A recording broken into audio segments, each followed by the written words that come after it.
এরকম দ্বীনি মাজলিসে যারা বসেছেন, বসে আলোচনা শুনতে হয়, এটা জ্ঞানের মজলিস, এটা দ্বীনের মাজলিস। আল্লাহ রাব্বুল আলামিন পবিত্র কুরআনুল কারিমে সূরা আজ-জুমার 39 নম্বর সূরার 18 নম্বর আয়াত আল্লাহ রাব্বুল আলামিন বলেন, আল্লাযীনা ইয়াসতামিউনাল কওল, যারা মনোযোগ দিয়ে আলোচনা শুনে, ফায়াত্তাবিউনা আহসানাহু, এবং আলোচনা থেকে উত্তম কথা যেগুলো, এগুলো যারা গ্রহণ করে, উলাইকাল্লাযীনা হাদাহুমুল্লাহ, আল্লাহ রাব্বুল আলামিন ওই সমস্ত ব্যক্তিদেরকে হেদায়াত দান করে থাকেন। বলুন সুবহানাল্লাহ। ওয়া উলাইকা হুম উলুল আলবাব, আর জ্ঞানের দিক দিয়ে পৃথিবীতে ওই সমস্ত মানুষরাই হবে শ্রেষ্ঠ জ্ঞানী। বলুন সুবহানাল্লাহ। তাহলে আলোচনা মনোযোগ দিয়ে শুনতে হবে, আলোচনার ভিতরে উত্তম কথা যেগুলো সেগুলো গ্রহণ করতে হবে, তাহলে আল্লাহ তাদেরকে হেদায়াত দান করবেন। আপনারা জানেন আল্লাহর পক্ষ থেকে সবচাইতে বড় পৃথিবীতে যত নিয়ামত আছে তার মধ্যে সবচাইতে বড় নিয়ামত, উত্তম নিয়ামত হলো হেদায়াত। হেদায়াতের চাইতে বড় নিয়ামত আল্লাহ পৃথিবীতে কিছু দেয়নি, যার কারণে রাসূল সাল্লাল্লাহু আলাইহি ওয়াসাল্লাম আল্লাহ সুবহানাহু ওয়া তাআলা পবিত্র কুরআনুল কারীমের সূরা বাকারার 269 নম্বর আয়াতে বলেছেন যে আল্লাহ যার কল্যাণ চান তাকে দ্বীনের ইলম, দ্বীনের জ্ঞান দান করে থাকেন। বলুন সুবহানাল্লাহ। রাসূল সাল্লাল্লাহু আলাইহি ওয়াসাল্লাম সহিহুল বুখারীর 71 নম্বর হাদিসে আল্লাহ রাসূল বলেছেন, মাইয়ুরিদুল্লাহু বিহি খায়রান ইউফাক্কিহু ফিদ্দীন, আল্লাহ যার মঙ্গল চান, আল্লাহ যার কল্যাণ চান, তাকে দ্বীনের অগাধ অসীম জ্ঞান দান করেন। বলুন সুবহানাল্লাহ। তো হেদায়াত, দ্বীনের ফিকহ, দ্বীনের মূল ভিত্তি, এই দ্বীনের ইলম আল্লাহ যাকে তাকে দান করেন না। যার কল্যাণ আল্লাহ চান তাকেই শুধুমাত্র দ্বীনের জ্ঞান দান করে থাকেন। আর হেদায়াত সব সময় পৃথিবীর মানুষকে চাইতেই হয় আল্লাহর কাছে। আমরা প্রত্যেকটা সালাতে ফরজ, সুন্নাত, নফল, বিতর, জানাজা, তাহাজ্জুদ, তারাবি, সালাতুল কুসুফ, খুসুফ, যত সালাত আছে আমরা সূরা ফাতিহা পড়ি না? কথা বলেন, ফাতিহা পড়ি কিনা? এই সূরা ফাতিহার ভিতরে অন্যতম একটা আয়াত এবং কোরআনের মধ্যে সবচাইতে দামি আয়াতটাই হলো ইহদিনাস সিরাতাল মুস্তাকিম।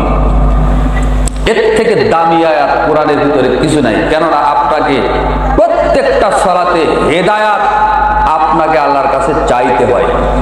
যারা নামাজ পড়ে তারা চায়, যারা বেনামাজি এরা কি হেদায়েত চাইতে পারে? পারে না। বলছিলাম এরকম দ্বীনি মাজলিসে যারা বসেছেন তাদের একটু ফজিলত মর্যাদা কেমন রয়েছে এটা আমি পরপর কয়েকটা হাদিসের অনুবাদ করে আমি মূল আলোচনায় যাব ইনশাআল্লাহ। আনাস রাদিয়াল্লাহু তাআলা আনহু হতে বর্ণিত, তিনি বলেন রাসূল সাল্লাল্লাহু আলাইহি ওয়াসাল্লাম বলেছেন, গুদওয়াতুন ফি সাবিলিল্লাহ আও রাওহাতুন খায়রুম মিনাদ দুনিয়া ওয়া মা ফিহা।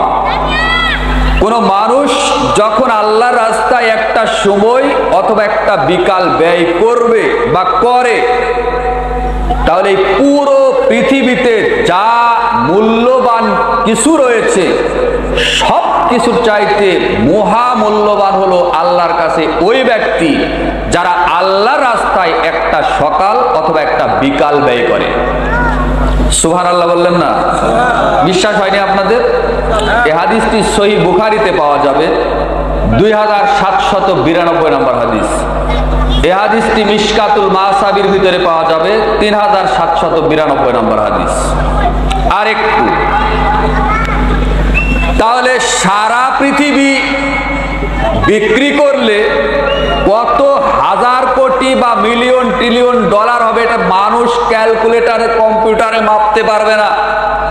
অর্থাৎ আল্লাহ সুবহানাহু ওয়া তাআলা তাদেরকে এমন একটা জান্নাত দান করতে পারেন, দান করবেন, যেটা হাদিসে কুদসিতে আল্লাহ সুবহানাহু ওয়া তাআলা বলেছেন, আদাততু লি ইবাদিয়াস সলিহিনা, আমি আল্লাহ আমার নেক বান্দাদের জন্য এমন জান্নাত নির্মাণ করে রেখেছি, মালা আইনুন রাআত, যার চোখ কখনো দেখেনি, ওয়ালা উযুনুন সামিআত, যার কান কোনোদিন শুনেনি, ওয়ালা খাতারা আলা কলবি বাশার, যার অন্তর কোনোদিন কল্পনাও করতে পারেনি। এমন জান্নাত আল্লাহ আপনাদেরকে আমাদের জন্যই প্রস্তুত করে রেখেছেন। বলুন সুবহানাল্লাহ। এই হাদিসটি পাবেন সহিহুল বুখারীর 3244 নম্বর হাদিস। আবু হুরায়রা রাদিয়াল্লাহু তাআলা আনহু হতে বর্ণিত, তিনি বলেন রাসূল সাল্লাল্লাহু আলাইহি ওয়াসাল্লাম বলেছেন, ইন্নাল্লাহ তাআলা ইয়াকুল, নিশ্চয়ই আল্লাহ রাব্বুল আলামিন বলেন হাদিসে কুদসি, ইয়াবনা আদম, হে আদম সন্তান, তাফাররাগ লি ইবাদাত, তোমরা আমার রাস্তায় আমার ইবাদতের জন্য একটু সময় ব্যয় করো, যদি করতে পারো আমি আল্লাহ তোমাদেরকে দুটো পুরস্কার দিব। বলেন তো কয়টা পুরস্কার? ঘুমিয়ে গেছেন নাকি? তাকবীর দিতে হবে? ঘুম ভাঙাবো আপনাদের? তাহলে আল্লাহ, আমার সাথে একটু কথা বলেন, হ্যাঁ না, সুবহানাল্লাহ, আলহামদুলিল্লাহ, ইয়েস, নো, ভেরি গুড, যাই বলেন একটু কথা বলেন, কিন্তু গল্প করেন না। আল্লাহ সুবহানাহু ওয়া তাআলা বলছেন যে ইয়াবনা আদম, হে আদম সন্তান, তাফাররাগ লি ইবাদাত, আমার ইবাদতের জন্য আমার রাস্তায় একটু সময় ব্যয় করো, যদি করতে পারো আমি আল্লাহ তোমাদেরকে দুটো পুরস্কার দিব। এক, আমলা সদরকা গিনা, আমি আল্লাহ তোমাদের অন্তরকে টাকা পয়সা ঐশ্বর্য মণ্ডিত দ্বারা পরিপূর্ণ করে দিব। ওয়াফি রিওয়ায়াতিন আমলা ইয়াদাকা গিনান, অপর আরেকটা বর্ণনায় আল্লাহ বলছেন যে আমি তোমার দু হাতকে অর্থ সম্পদ টাকা পয়সা দিয়ে পরিপূর্ণ করে দিব। দুই, ওয়া আসুদ্দা ফাকরা, এবং আমি আল্লাহ তোমার কোনো অভাব, ঋণ, তোমার অন্তরের কোনো কষ্ট রাখবো না, একেবারে চিরতরে দূর করে দিব। ওয়াইল্লাম তাফাল, আর যদি আমার রাস্তায় সময় ব্যয় না করো, তাহলে আমি আল্লাহ পাল্টা তোমাদেরকে অপমান করব, তিরস্কার, যেটাকে আপনারা জানেন ভিক্ষা, অপমানজনক, লাঞ্ছনাদায়ক, এরকম অপমান করবেন। আল্লাহ সুবহানাহু ওয়া তাআলা নিজেই বলছেন, এক, মালা তুইয়া দাকা শুগলাত, আমি আল্লাহ তোমাদের দু হাতকে, তোমার অন্তরকে, তোমার 3.5 হাত বডিটাকে একেবারে ব্যস্ততা দিয়ে স্ত্রী, সন্তান, সংসার, ব্যবসা বাণিজ্য, কোর্ট কাচারি, জায়গা জমি সব কিছুতে ব্যস্ততা দিয়ে পরিপূর্ণ করে রাখবে। নাউযুবিল্লাহ মিন যালিক। দুই, ওয়ালাম আসুদ্দা ফাকরা, এবং আমি আল্লাহ তোমাদের কোনো অন্তরের অভাব, তোমাদের ঋণ আমি আল্লাহ দূর করব না, বরং আমি আল্লাহ আরো বাড়িয়ে দিব। নাউযুবিল্লাহ মিন যালিক। তাহলে আল্লাহ রাস্তায় সময় ব্যয় করলে দুটো পুরস্কার, আর সময় ব্যয় না করলে দুটো তিরস্কার। যে হাদিসটি পাবেন সুনান তিরমিজির ভিতরে 2466 নম্বর হাদিস, সুনান ইবনে মাজার মধ্যে পাবেন 4107 নম্বর হাদিস। সাহল ইবনু হানজালা রাদিয়াল্লাহু তাআলা আনহু হতে বর্ণিত, তিনি বলেন রাসূল সাল্লাল্লাহু আলাইহি ওয়াসাল্লাম বলেছেন, মাজালাসা কওমুন ইয়াযকুরুনাল্লাহ, কোন একটা গোত্রের মানুষ, কোন একটা এলাকার মানুষ এক জায়গায়, কেটা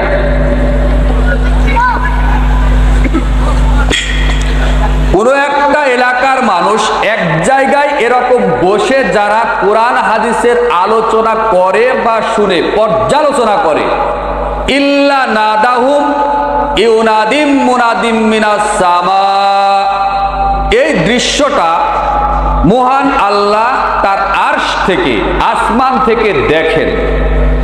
দেখার পরে আলোচনা যারা বসে মনোযোগ দিয়ে শুনেছে এবং বৈঠক ভঙ্গের দোয়া পড়ে চলে যাচ্ছে, এই সময় আল্লাহ রাব্বুল আলামিন ওই সমস্ত ব্যক্তিদের ডাকেন, ডেকে বলেন, কুমু মাগফুরাল্লাকুম, হে আমার বান্দারা, তোমরা ওই যে কুলিবাড়ি সরকারি প্রাথমিক বিদ্যালয় মাঠে বসেছিলে, আমার দিলের কথা শুনেছো, এবার তোমরা চলে যাও, আমি আল্লাহ তোমাদেরকে ক্ষমা করে দিয়েছি।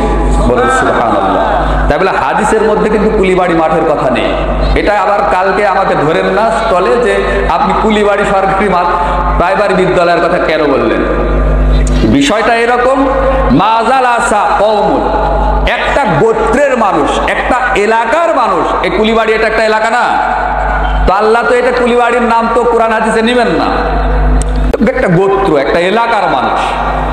তো এ কথাটাই তো আল্লাহ সুবহানাহু ওয়া তাআলা বলছেন, শুধু তাই নয়, আমি তোমাদেরকে শুধু ক্ষমাই করিনি, বাড়িতে যাচ্ছ, যাওয়ার সময় আমি আল্লাহ তোমাদেরকে আরেকটা সুসংবাদ দিচ্ছি, সেটাও নিয়ে যাও।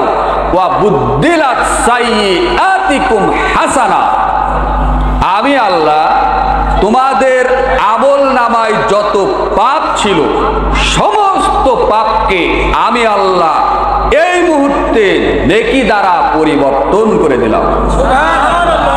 তাহলে দ্বীনি মাজলিসে বসে যারা আলোচনা শুনছেন, সেই মাগরিব থেকে এখন পর্যন্ত প্রধান মেহমানেরও আলোচনা শুনবেন, তো তাদের এই রকম মর্যাদা, আল্লাহ তাদের ক্ষমা করবেন, যত পাপ রয়েছে সমস্ত পাপকে আল্লাহ নেকি দ্বারা পরিবর্তন করে দিবেন, পাপ নেকি করে দিবেন। সুবহানাল্লাহ।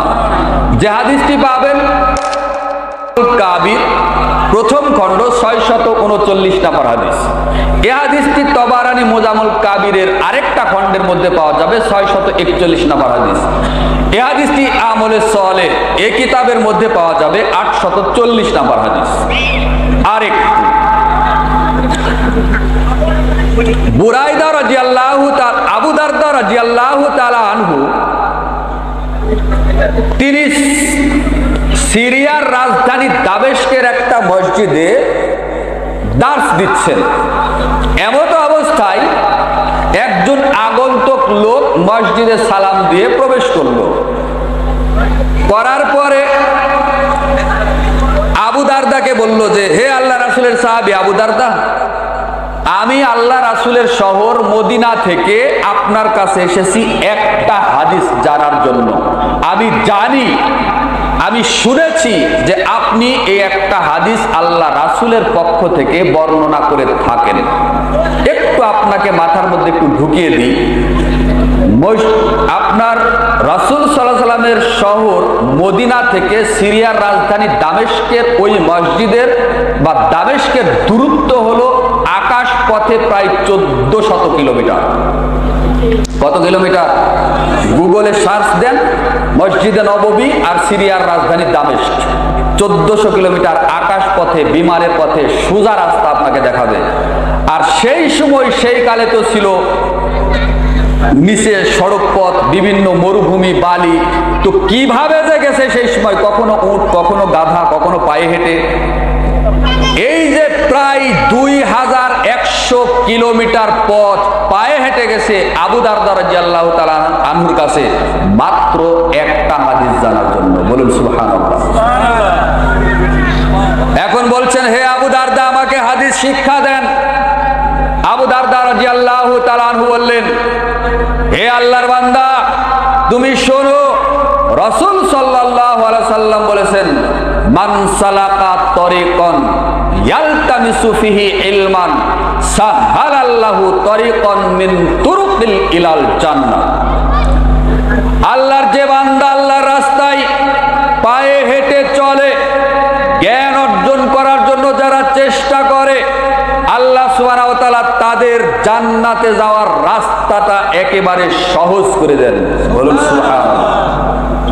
এই হাদিসটি পাবেন মিশকাতুল মাসাবির প্রথম খণ্ড কিতাবুল ঈমান অধ্যায়ের 212 নম্বর হাদিস।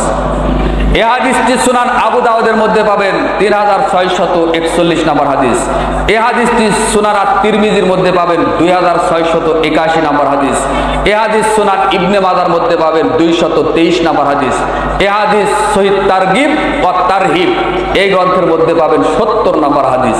তাহলে কত জায়গাতে এই জ্ঞান অর্জনের দ্বীনি মাজলিস, কোরআন হাদিসের জ্ঞান অর্জনের ফজিলত বর্ণিত হয়েছে, আপনাদেরকে কি দিয়ে বোঝাই? আমাদের বাগমারা, রাজশাহীর বৃহত্তর বাগমারা, আপনারা জানেন যে কুষ্টিয়া মেহেরপুর নামে একটা জেলা আছে। বাংলাদেশে কয়টা জেলা? 64 জেলা। এই 64 জেলার মধ্যে মেহেরপুর একটা জেলা আছে কুষ্টিয়ার মধ্যে, ওই এলাকায়। ওই মেহেরপুর জেলার থেকেও বাগমারা উপজেলার আয়তন, জনসংখ্যা সবকিছু বড়, বেশি। জনসংখ্যা বেশি আর আয়তন বড়। তো বৃহত্তর বাগমারা যত তাফসিরুল কোরআন মাহফিল হয়, অধিকাংশ তাফসিরুল কোরআন মাহফিলে মিথ্যা, কিচ্ছা কাহিনী, গাঁজাখুরি, এই আয়না ঘর আর টায়না ঘর, এগুলি গল্প কিচ্ছা ছাড়া আর গীবত, দুর্নাম, বদনাম ছাড়া আর কিছুই আলোচনা করা হয় না। আর এখানে আহলে হাদিসদের বিরোধিতা তারাই করে যাদের কাছে কোরআন হাদিসের স্পষ্ট অনুবাদ করলে যাদের গা জ্বালা করে, তারাই তো আমাদেরকে বাধা প্রদান করে।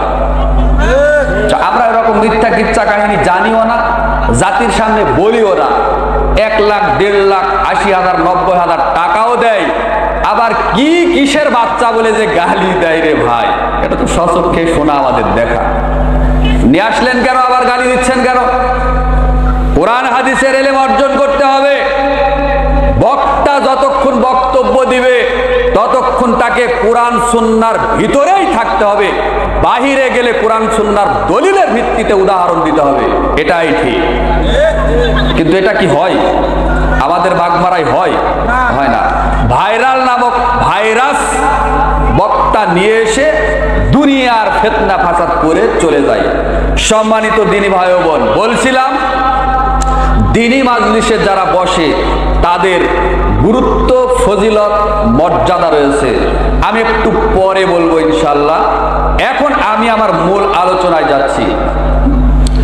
ইত্তিবায়ে সুন্নাহ, সুন্নাতের অনুসরণ, অর্থাৎ রাসূল সাল্লাল্লাহু আলাইহি সাল্লামের অনুসরণ আপনি কিভাবে করবেন?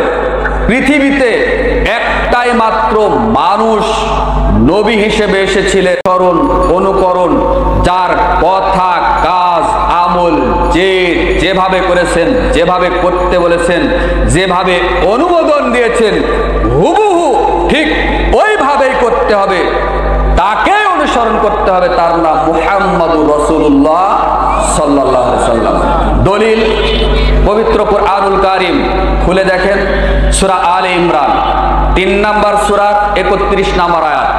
আল্লাহ সুবহানাহু ওয়া তাআলা বলেন, কুল ইন কুনতুম তুহিব্বুনাল্লাহ, হে মাননীয় নবী, হে সম্মানিত নবী, আপনি সারা পৃথিবীর মানুষকে বলে দিন, তোমরা যদি আল্লাহকে ভালোবাসতে চাও, কুল ইন কুনতুম তুহিব্বুনাল্লাহ ফাত্তাবিউনি, তাহলে আমার অনুসরণ করো।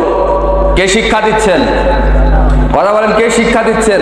আল্লাহ নিজেই নবীকে ডেকে বলছেন যে হে নবী, আপনি সারা পৃথিবীর মানুষকে ডেকে বলে দেন যে হে দুনিয়ার মানুষ, তোমরা যদি আল্লাহকে ভালোবাসতে চাও তাহলে আমি নবী, আমার তোমরা অনুসরণ করো, আমাকে তোমরা মেনে চলো। তাহলে কি হবে? ওয়াল্লাহু ইয়াগফির লাকুম যুনুবাকুম, তাহলে আল্লাহ রাব্বুল আলামিন তোমাদের পাপ সমূহকে ক্ষমা করে দিবেন। ওয়াল্লাহু গফুরুর রহিম, আর আল্লাহ হলেন বড়ই ক্ষমাশীল, বড়ই দয়ালু।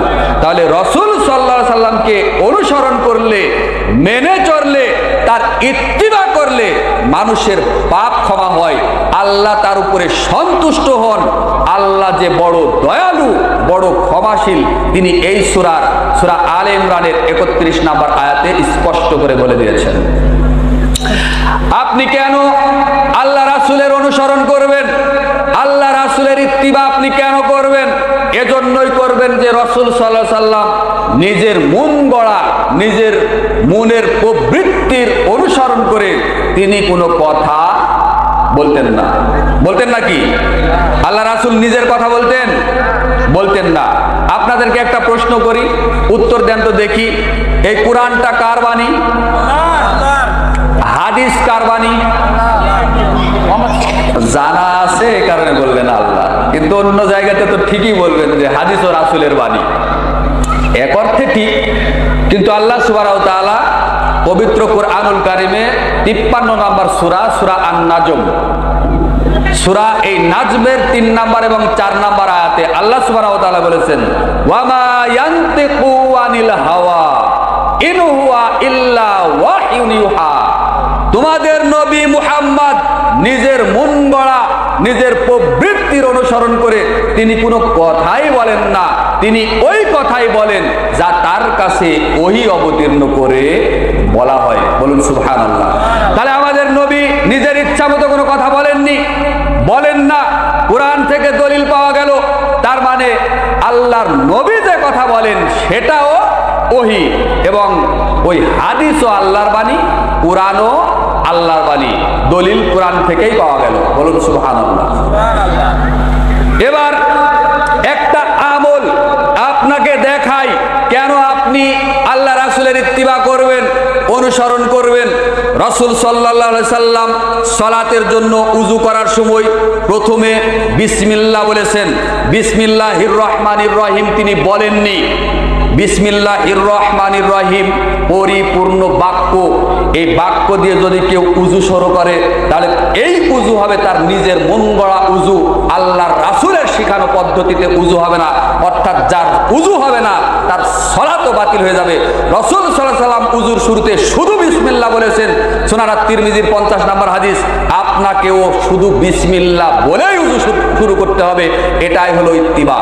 বলছিলাম বিসমিল্লাহ বলে প্রথমে ডান হাতের কবজি, পরে বাম হাতের কবজি 3 বার করে পানি নিয়ে সুন্দর করে ধৌত করলেন। এরপরে 3 বার মুখে পানি দিয়ে গড়গড়া করলেন সুন্দর করে, তারপরে মুখমণ্ডল ধৌত করলেন। হঠাৎ করে তিনি ডান হাতে এক চুল্লু পানি নিয়ে আবার এই দাড়ির নিচে থুতনিতে দিয়ে দাড়ি খিলাল করছেন। এই দৃশ্য দেখে সাহাবীরা রাসূল সাল্লাল্লাহু আলাইহি সাল্লামকে কি যেন একটা প্রশ্ন করবেন যে, হে আল্লাহর নবী, আপনি কেন এরকম করছেন বা কিভাবে করতে হয় ইত্যাদি ইত্যাদি। রাসূল সাল্লাল্লাহু আলাইহি সাল্লাম সাহাবীদের থেকে বললেন, হে আমার সঙ্গী সাথীরা, তোমরা ভালো করে শুনে রাখো, হাকাযা আমারনি রব্বি আজ্জা ওয়া জাল্লা। এই এক চুল্লু পানি এইভাবে উযুর সময় থুতনির নিচে দিয়ে দাড়ি খিলাল করার জন্য আমি মহান আল্লাহর কাছ থেকে আদেশ প্রাপ্ত হয়েছি। বলুন সুবহানাল্লাহ। ছোট্ট একটা আমল যা সুনান আবু দাউদের 145 নম্বর হাদিস, এই হাদিসের মধ্যে পেয়ে যাবেন এই আমলটা রাসূল সাল্লাল্লাহু আলাইহি সাল্লাম করেছেন, যার কারণে এই ছোট্ট একটা আমলও আল্লাহর নবী এক চুল্লু পানি থুতনির নিচে দিবেন, দাড়ি খিলাল করবেন। কার নির্দেশে করেছেন? বলেন, কার নির্দেশে করেছেন? আল্লাহর নির্দেশে করেছেন। আর আপনি জান্নাতুল ফিরদাউস সব সময়ের জন্য কামনা করেন। নামাজ আপনি 5 ওয়াক্ত পড়েন বা না পড়েন, আপনার ঈমান তো ঠিক আছে। আপনি সুদ, ঘুষ, দুর্নীতি, জেনা, ব্যভিচার, লুটতরাজ, দাঙ্গা, হাঙ্গামা, মানুষ হত্যা, ওই বিধর্মীদের অপসংস্কৃতি, কুসংস্কার, শিরিক, বিদআত সব কিছুর সাথে জড়িত থাকার পরেও আপনি জান্নাতুল ফিরদাউস চান। ধরে নিলাম আপনাকে আল্লাহ একটা জান্নাত দান করবেন, সবচাইতে নরমাল জান্নাত, একটা কম দামি জান্নাত। জান্নাতের মধ্যে দামি, উন্নত মানের এবং নিম্নমানের জান্নাত আছে। সবচাইতে দামি জান্নাত হলো জান্নাতুল ফিরদাউস। রাসূল সাল্লাল্লাহু আলাইহি সাল্লাম বলেছেন, তোমরা যদি আল্লাহর কাছে কখনো জান্নাত চাও তাহলে জান্নাতুল ফিরদাউস তাই চেয়েও। তো আপনি জান্নাতুল ফিরদাউস চাচ্ছেন, চান আপনি, কোনো বাধা নেই। তবে সর্বনিম্ন মানের জান্নাতও যদি আপনাকে দেওয়া হয় তাহলে এই পুরো পৃথিবীর 10টা পৃথিবীর সমান হবে। বলুন সুবহানাল্লাহ। তাহলে 10 পৃথিবীর সমান একটা নরমাল জান্নাত, নিম্নমানের জান্নাতও যদি আপনাকে আল্লাহ দেয়, ওই জান্নাতের মালিক আপনি হবেন আপনার বাপ দাদার দোহাই দিয়ে, বড় পীরের দোহাই দিয়ে, বড় হুজুরের দোহাই দিয়ে ইবাদত করলে হবে? আপনি যে বলেন যে 10 যেদিক ক্ষুধা সেদিক, বলেন যে অধিকাংশ মানুষের রায় চূড়ান্ত।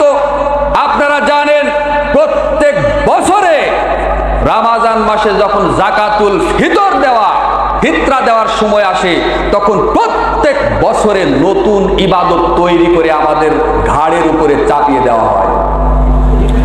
আল্লাহ রাসূলের তরিকা অনুযায়ী নয়। গত বছর ফিতরা ধরেছিল 100 টাকা, তো এই বছর ধরেছে 120 টাকা, কোন জায়গায় ধরেছে 150 টাকা, কোন জায়গায় ধরেছে 200 টাকা। এটা কি আল্লাহ রাসূলের দেওয়া ইবাদত? না। আল্লাহ রাসূলের দেওয়া ইবাদত কি? সাআম মিন তামরিন সাআম মিন শাইরিন আলাল আবদি ওয়াল হুররি ওয়াল যাকারি ওয়াল উনসা। ছোট বড় শিশু কেবলই হলো ঈদুল ফিতরের চাঁদ ওঠার আগে একটা বাচ্চা জন্ম হয়েছে, একেও যাকাতুল ফিতর দিতে হবে। আর তার পরিমাণ হলো 1 সা। পয়সা 1 সা। এখানে রাষ্ট্রপতি আর ওই ঝাড়ুদার, মেথর, মুসি এদের কোনো ভেদাভেদ নেই। ওই রাষ্ট্রপতিও যদি 1 সা দেয় তো ওই মুসিকেও 1 সা দিতে হবে। এটাই শরীয়ত, আর এটাই রাসূল সাল্লাল্লাহু আলাইহি ওয়াসাল্লামের মূল নীতি, এটাই আল্লাহ রাসূলের ইত্তিবা। যারাই করবে তারা আল্লাহ রাসূলের উম্মত, আর এর বাইরে যারা করবে এরা উম্মত থেকে বহিষ্কার। তো নেন আপনার বড় হুজুরকে নিয়ে জান্নাতে যাই নেবা, ইবাদত করেন। দেখি, আমি দ্ব্যর্থহীন কণ্ঠে বলেছিলাম যাকাতুল ফিতরা খাদ্যদ্রব্য দ্বারা দিতে হবে। যেই দেশে যেই মানের খাবার, প্রধান খাদ্য যেই পরিমাণে খায়, ওই খাবারই ঘর থেকে বের করে দিতে হবে, এবং তার পরিমাণ হলো 1 সা। আর 1 সা পরিমাণে বাংলাদেশের 2.5 থেকে 3 কেজি, এটাই দিতে হবে। এটাই চূড়ান্ত। কুতুবে সিত্তার মধ্যে 51টা সহিহ হাদিস বর্ণিত হয়েছে খাদ্যদ্রব্য দ্বারা যাকাতুল ফিতর দেওয়ার।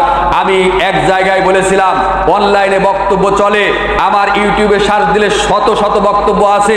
আমি বলেছি আমি ছাত্র মানুষ, আমি অত বড় আলেমও নই, আমার কোনো বিদ্যাও নেই, বুদ্ধিও নেই। তবে আমি বলেছি বাংলাদেশ ব্যাংকের টাকায় যেমন লেখা থাকে 1000 টাকার নোটে, 500 টাকার নোটে যেমন লেখা থাকে গণপ্রজাতন্ত্রী বাংলাদেশ সরকারের দায়িত্বে প্রবর্তিত 1000 টাকা বা 500 টাকা ইহার বাহক চাহিবা মাত্র ইহার বাহককে দিতে বাধ্য থাকিবে, এটা যেমন টাকাতে লেখা থাকে।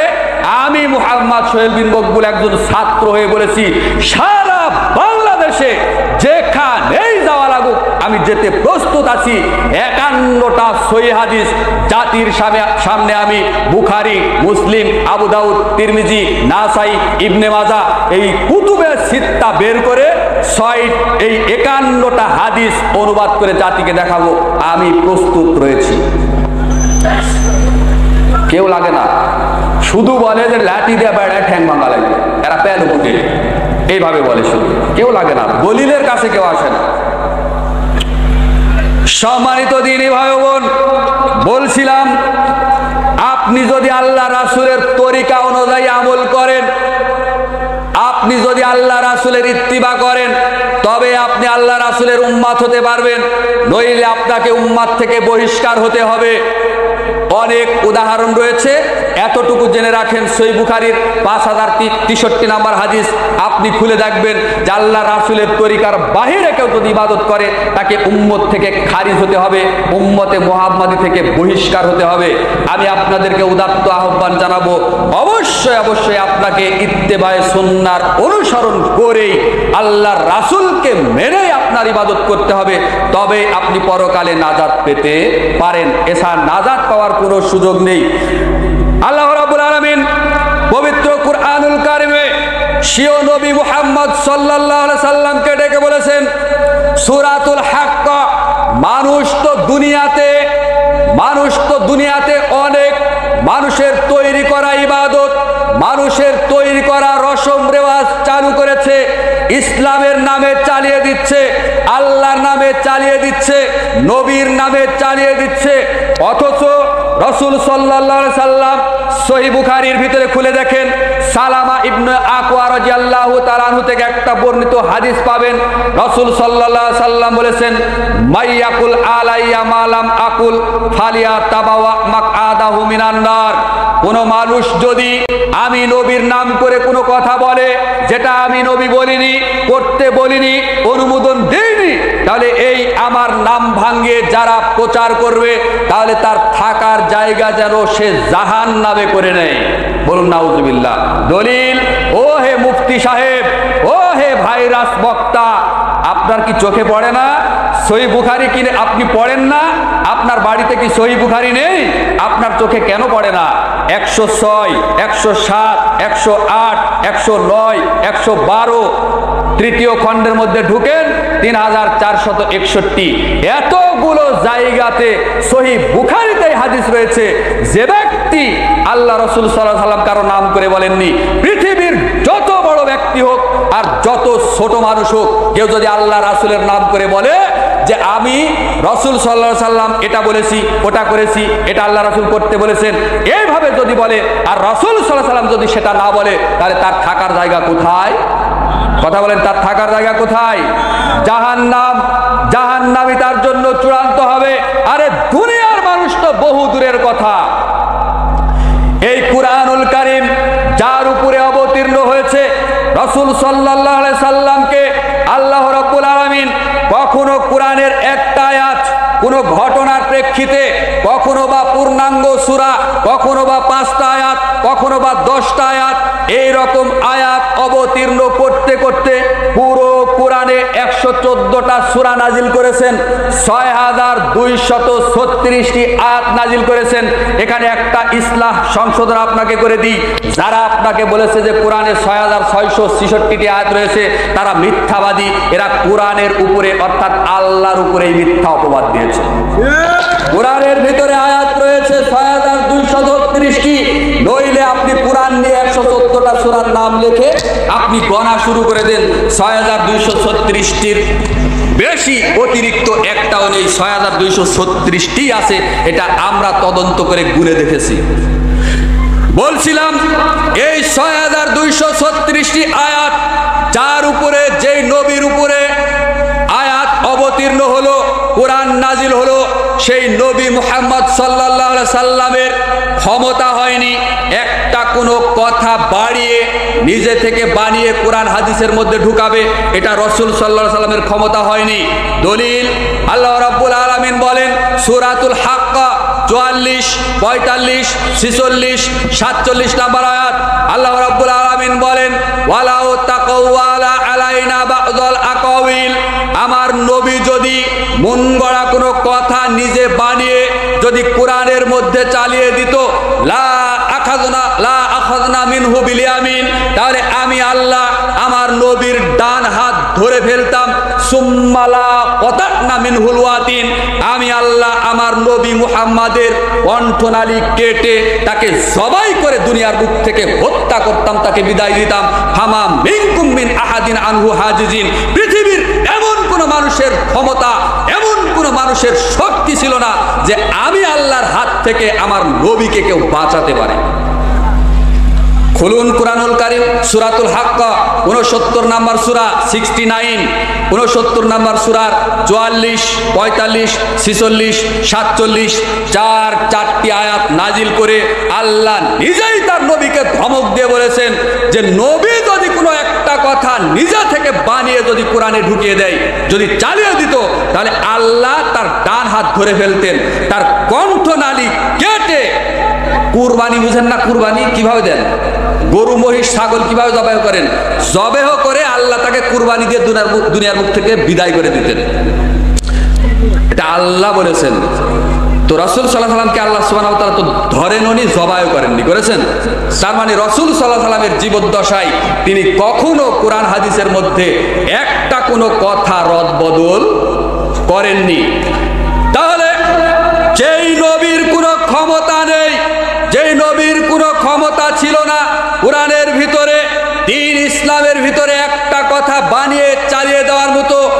ক্ষমতা যখন নবীর হয়নি, তাহলে আজকের দিনে আমাদের মতো বক্তারা, হুজুররা, টুপিওয়ালা, দাড়িওয়ালারা, জুব্বাওয়ালারা, ইমাম, খতিব, বক্তা, যারা কথায় কথায় মিথ্যা কথা বলে দিন প্রচার করে, এদের অবস্থা কি হবে বলেন? এদের অবস্থা কি হবে? এদের থাকার জায়গা ওই যে বললাম জাহান্নাম। আরে কত দলিল আপনাকে দিব। একটা প্রশ্ন করি আপনাদেরকে, বলেন তো, মায়ের পেট থেকে 18 পারা কোরআন মুখস্থ করে বের হয়েছিলেন বা মুখস্থ করেই দুনিয়ার জমিনে এসেছিলেন, তার নাম কি? এখন বলছেন না, লজ্জা লাগছে? পাশ আপনাকে দিব না, আপনাকে সংশোধন করব, গালিও দিব না। আব্দুল কাদের জিলানী রহিমাহুল্লাহ।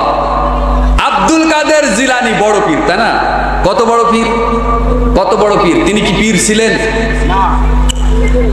আব্দুল কাদের জিলানীর নামে ডাহা মিথ্যা কথা কত যে চালু আছে।